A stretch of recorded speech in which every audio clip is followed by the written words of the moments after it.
Welcome to the Online Sports Whip. I'm Kory Keys. I'm joined by Daily Mississippian sports editor Jason Smith. Jason, thanks for coming on the show. Thanks for having me, Kory. This is going to be our preview show each week involving all things Ole Miss athletics, whether it be football, basketball, baseball, and even some of the minor sports. This week, everybody's talking about the upcoming matchup between the Ole Miss Rebels and the Memphis Tigers at the Liberty Bowl on Sunday. And Jason, talk to me a little bit about some of the key issues coming up, namely Greg Hardy. What are we going to look for him this season and specifically this Sunday? Well, it really helps Greg. He's coming off the foot surgery, injury problems all season long, last year and the year before.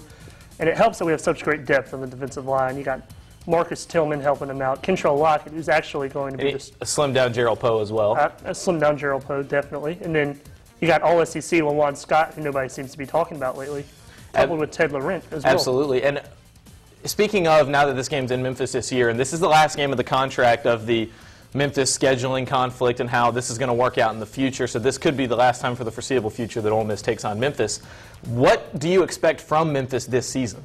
Well, first off, I want to say that I hope the game gets picked back up. I've always enjoyed the Memphis game. I'm from Memphis. It's a nice rivalry and one that we usually win, except for we had some problems with Cutcliffe earlier. But I think we're beyond that. I don't think Houston Nutt's really in favor of losing to Memphis again, so I don't think it's going to happen. But with Memphis, there's a lot of question marks with the team. You got Arkelon Hall's coming back. He had an up-and-down season last year, but he should be more comfortable in his second year in the offensive system. But then on defense, they just have so many transfers. You got Derek Odom from LSU, Jamon Hughes from Mississippi State, and another defensive back whose name escapes me right now. But just with them being out of football and then a brand new defensive system, even a newer defensive system than the one they were trying to learn in their transfer year, you don't know how they're going to react to that. And Houston Nutt and Jevin Sneed talked about that in the press conference earlier this week, where they were basically saying, we know what Memphis is going to run. This is a Tommy West team. He's going to have his hands in on the defense. But at the same time, with some of these new guys, some of their schemes could be tweaked to go towards their strengths or weaknesses, depending on what happens. So this could be an interesting matchup either way. And speaking of, would you consider this a statement game for Ole Miss? They're number 8 in some polls, they're number 10 in others. What do you think? Do you think there's a message to be proven this weekend in Memphis? Well, I kind of agree with what Houston Nutt said Monday, that they definitely want to go out there, they want to play hard, they want to execute their game plan. But I wouldn't call this a statement game. It is Memphis. I think the statement game is going to be the Thursday night game on ESPN against South Carolina in a few weeks. That's the game I think the Rebels are going to want to make their mark on the season with.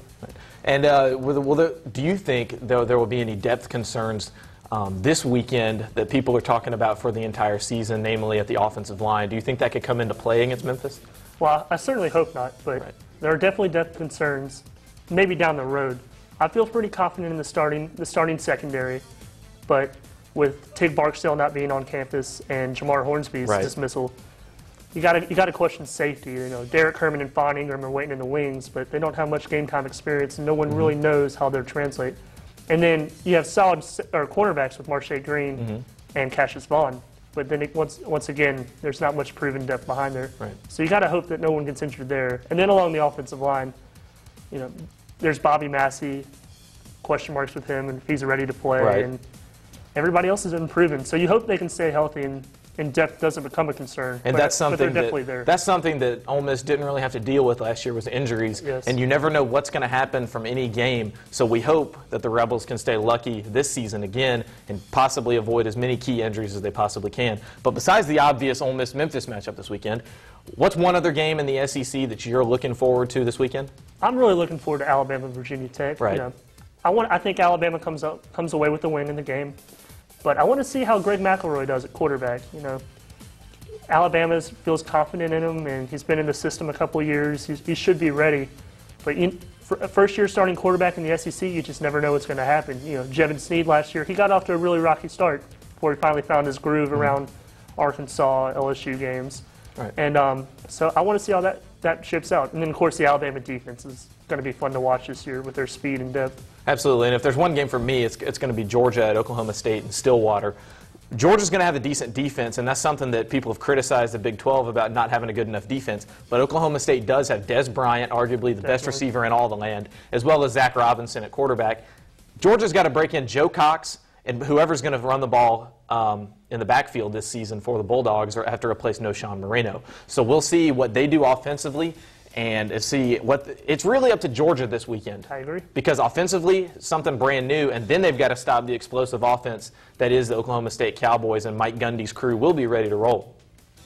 But as always, thanks for joining us here on the Online Sports Whip. For Jason Smith, I'm Kory Keys. Tune in next week.